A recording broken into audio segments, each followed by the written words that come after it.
Vamos lá? Nosso terceiro vídeo. Então, nós estamos continuando nosso terceiro vídeo, falando sobre o acordo de não persecução. Vamos lá? Então, nós temos aí um caso onde o Ministério Público se vê diante de um crime e um investigado em um crime que não tem a pena mínima maior que 4 anos. E dentro de todas as características e os preceitos que a lei impõe, ele pode propor um acordo para esse investigado para que não inicie a persecução penal, ok? Sempre vai ter que ser na presença de um defensor, porque o investigado não é obrigado a conhecer a lei, né, para garantir seus direitos na presença de um defensor. Pode ser defensoria pública ou um advogado. Requer, como nós falamos anteriormente, que o investigado ele venha a confessar, né? É um requisito para que ele tenha essa benesse, porque nada mais é do que uma benesse. Lembre-se que ele não vai sofrer nem mesmo o processo. Se ele não vai ser processado, não vai ter antecedentes. Então, é muita benesse. Então, para isso, ele vai confessar. Então, hoje nós vamos conversar sobre algumas condições. Essas condições, elas podem ser cumulativas, ou seja, somam-se, ou alternativa, dependendo do caso concreto. Então, em resumo, nós vamos avaliar. O Ministério Público vai propor, vai haver o juiz, ele vai marcar uma audiência. Nessa audiência, onde vai estar esse investigado, o juiz vai analisar essa proposta, vai ser analisado se o investigado ele entende a proposta juntamente com o seu defensor, né? E o juiz vai analisar. Houve um questionamento, como já foi falado anteriormente, em uma ação de inconstitucionalidade em relação à audiência que a lei vem trazendo, a necessidade dessa audiência perante um membro do Poder Judiciário para homologar esse acordo. Já vinha sendo feito essa homologação de um juiz, mas não tinha a questão da necessidade dessa audiência para que o juiz avaliasse em audiência. Mas mesmo nessa análise do juiz Luiz Fux, ele já vem dizendo que não há inconstitucionalidade não, que é importante em relação aos freios e contrapesos ter essa audiência justamente para que haja essa avaliação de um outro órgão desse acordo. Vamos ver como o Supremo, no pleno, vai avaliar essa ação de inconstitucionalidade.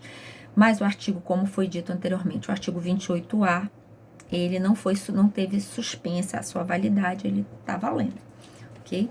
Então, vamos analisar o restante, né, do que é necessário para esse acordo. O artigo 28A, ele vem dizendo, não sendo caso de arquivamento, porque se for caso de arquivamento, se o Ministério Público visualizar os que é caso de arquivamento, né, que não há materialidade, qualquer um outro caso de arquivamento, vai ficar a cargo do artigo 28, que está suspenso até a análise do pleno pela decisão do ministro Luiz Fux, do dia 22 de janeiro, ok? Até agora, então, está valendo a lei anterior, né? No caso de arquivamento, está valendo a lei anterior.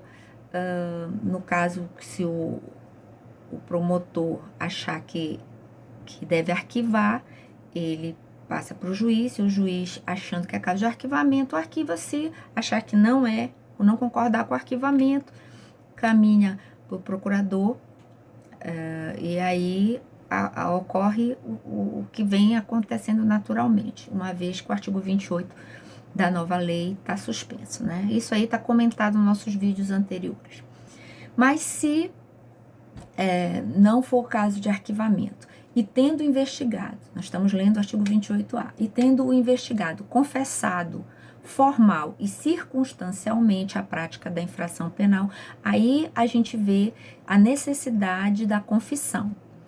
Sem violência ou grave ameaça. O outro requisito, só pode fazer parte desse instituto, né, desse acordo de não persecução, se o crime em tela não for com violência, não tiver sido com violência nem grave ameaça. Porque se tiver sido com violência ou grave ameaça, independente da pena mínima e abstrata, tá fora dessa benesse.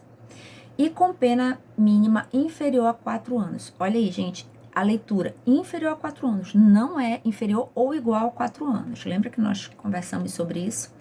O Ministério Público poderá propor acordo de não persecução penal, desde que necessário e suficiente para reprovação e prevenção do crime. Ou seja, esse acordo ele tem que contemplar aquilo que a sentença contemplaria, a necessidade, aquilo que a sentença já faria, com a expertise de ser mais célere, de contemplar a sociedade, né?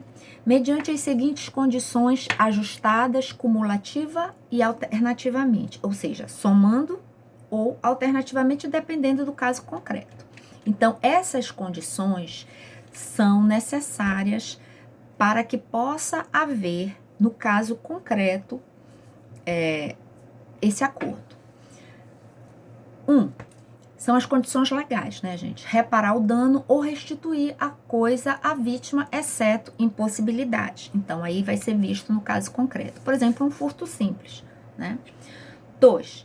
Renunciar voluntariamente a bens e direitos indicados pelo Ministério Público como instrumentos, produtos ou proveito do crime. Se houver a possibilidade, é necessário para que ele consiga essa benesse, esse acordo, que ele faça isso, que ele venha fazer essa renúncia. Prestar serviço à comunidade ou a entidades públicas por período correspondente à pena mínima combinada ao delito, diminuída de 1 a 2 terços. Ou seja, já pega a pena mínima, que ele poderia ser condenado à pena mínima, e além da pena mínima, diminui de 1 terço a 2 terços em local indicado pelo juízo da execução. É bom? É ótimo. Nem sabe que ele vai pegar a pena mínima, já pega a pena mínima e além da pena mínima, diminui e já substitui a pena de uma reclusão, de uma pena privativa de liberdade, já antes do processo. Além disso, ele não vai ficar com antecedentes criminais, porque nem vai chegar a ser processado, já há um serviço à comunidade.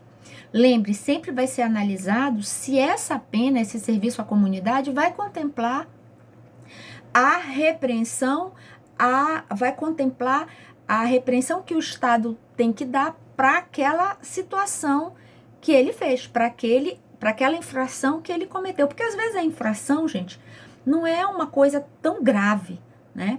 Então, pega a pena mínima e diminui de 1 terço a 2 terços, dependendo do caso concreto, do que realmente ele fez, e o Ministério Público faz a proposta a ele.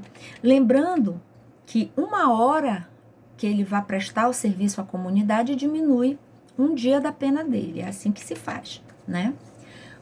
4ª condição, pagar a prestação pecuniária, né, em dinheiro, a ser estipulada nos termos do artigo 45, né, ou seja, nos termos do Código Penal, a entidade pública ou de interesse social a ser indicada pelo juízo da execução, preferencialmente com função a proteger os bens jurídicos iguais ou semelhantes aos aparentemente lesados pelo delito. Ou seja, se ele lesou, a prestação pecuniária seria para contrapor aos bens que ele teoricamente teria lesado, né? Prestação pecuniária, gente, tirem da cabeça de vocês que é cesta básica, ok? Claro que prestação pecuniária às vezes é transformada em cesta básica, mas não necessariamente, né?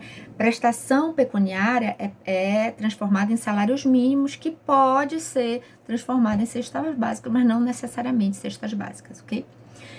5ª condição, cumprir por prazo determinado, não pode ser um prazo indeterminado, né? Outra condição qualquer indicada pelo Ministério Público, desde que proporcional e compatível à pena, à infração penal imputada.